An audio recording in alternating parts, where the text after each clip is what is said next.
Hello YouTube, SpiralGirl95 here to do a fanfiction reading, since I got some interest on it. I have tried to record this previously, but my dog kept annoying me and I had to cut that one, so hopefully this recording goes well. You know, I've got my fruit punch, and yeah. Anyway, I'm gonna read a classic of mine. It's nowhere near the best I've ever written, but for some reason it has more comments and favorites than anything else. It is my ZaDR Curiosity one-shot. So, for those that don't know, ZaDR stands for Zim and Dib Romance. It's an Invader-Zim pairing. So, you know, if you don't like that, you can click the little X button, or the little backspace button, or whatever button you push to get out of things you don't like. So, let's get to reading this thing. Okay, Curiosity. Dib watched them curiously as he saw the Urkin remove his wig for only a brief moment to massage his antennae before looking around and quickly putting it back on. No one seemed to have noticed. No one except a certain black-haired kid. Dib lowered his binoculars and leaned back against the trunk of the tree he was perched in. It was recess, and he was doing his usual spying on Zim. They were in high school by now, and Zim hadn't managed to take over Earth yet. Not that anyone really expected him to. He's shown his incompetency so many times, Dib stopped worrying about him long ago. He just liked observing the many odd quirks the alien had. His curiosity was piqued slightly. What function did the antennae serve? As long as he's known them, he's never really figured it out. He assumed they were for hearing and expressing emotion, as they often shot straight up when their owner was surprised, or laid down flat when he was angry. But was that all they were for? "Look at the Dib monkey up there in the tree," Zim teased, imitating a monkey. He scratched his head and made a stupid face. "I like the view up here," Dib said defensively. "Oh really? How great could it possibly be?" Zim looked around cautiously, then extended two spider legs and hooked them around the tree branch Dib was sitting on, pulling himself up. He sat next to the human and gazed across the small field. There wasn't a playground like when they were in elementary school. They were much too old for that now. Instead, kids played football, tag, or just walked around talking. I'll admit, it is a good view. Yeah, I usually climb up here when I want to be alone. So go away." Zim smirked and moved closer to him instead. "No, I'm going to bother you for no reason. Come on, Zim. I'm not really in the mood to deal with you." Dib was somewhat friendlier to the Urkin now than he used to be. He couldn't capture him after all. Zim might have very bad judgment and planning skills, but he certainly knew how to avoid being caught. And he didn't have any reason to hate him, since it was so obvious he couldn't take over a pile of dirt, let alone the entire planet. So he just tolerates the alien. Until said alien decides that he's not going to be just blown off like that. Zim grabbed Dib's arm. "Quit ignoring me! Talk to me!" "Talk to you about what?" Dib asked, startled.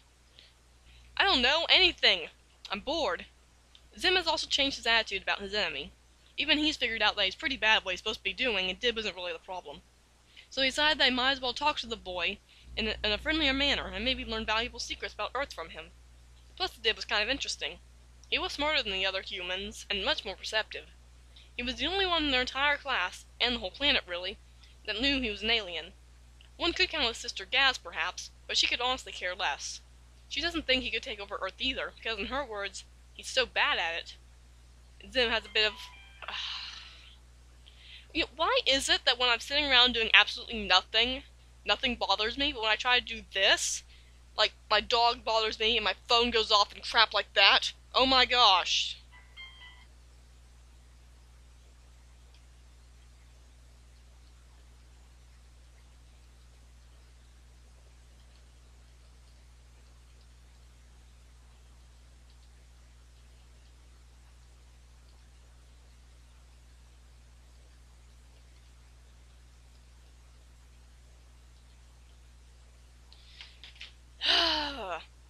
Okay.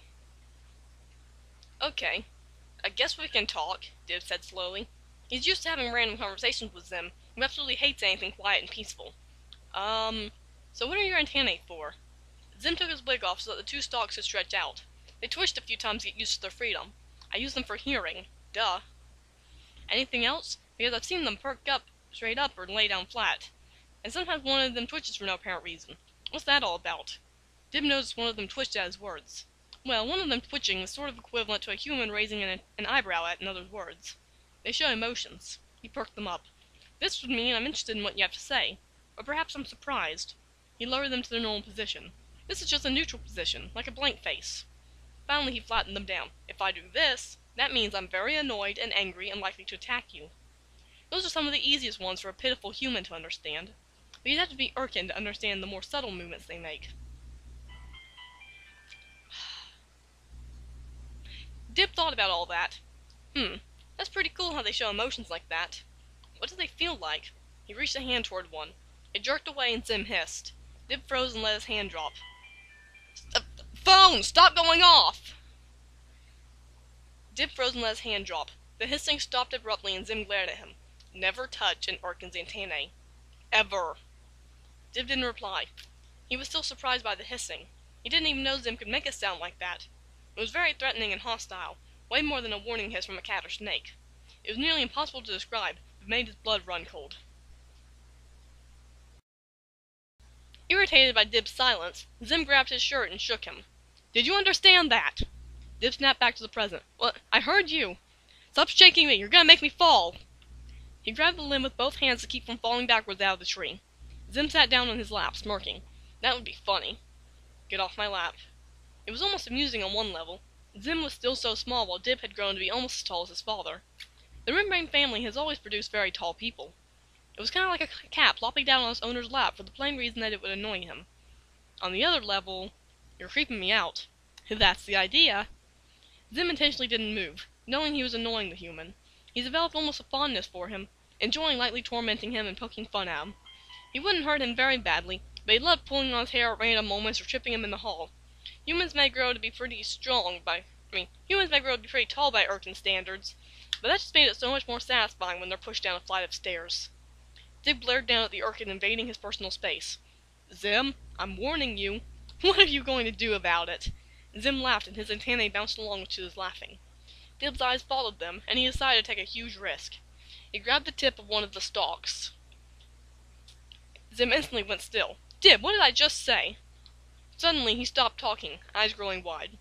Dib massaged the antenna between his fingers, noting how soft it was. A distinct purr came from the Urkin, causing Dib to stop what he was doing. He stared at the antenna with surprise. How sensitive was it? How could simply touching it elicit such a response? Dib? Do that again, Zim ordered, just as curious now as Dib was. Hold on. I gotta take a break to eat these, pigs and blankets. See, they got cheese in them. So, I'll be back after I'm done eating this.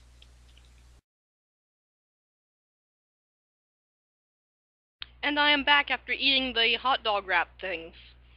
They were okay, but dough should not be microwaved. Ugh. Okay. Dib, do that again, Zim ordered, just as curious now as Dib was. Urkins tended not to touch their own antennae that much. From meathood they're taught that they're very sensitive and touching them is bad. They never really got an answer as to why, but listened to what they were told. Never touch another's antennae without permission became a very important rule. And it wasn't exactly encouraged to give permission or even think about it in the first place. Now it seemed he was learning why. Dib shrugged, very interested now. He ran his thumb from the base to the tip of the captured stalk, which had gone limp in his hold. The Urkin squirmed and tried to repress the moan of enjoyment that threatened to escape him. Each pass of the human's fingers sent waves of pleasure down his spine, waves that seemed to branch out into every limb and every nerve until he was craving more. Why was antennae touching such a taboo? It felt wonderful. There was really no other word to describe it. So what does it feel like? Dib asked. Dib think. You have no idea. Zim sighed, hating to admit to the human that he was enjoying it. But it's amazing. If only you were Urkin and could experience it for yourself. But you're not. You know, I think I like you like this.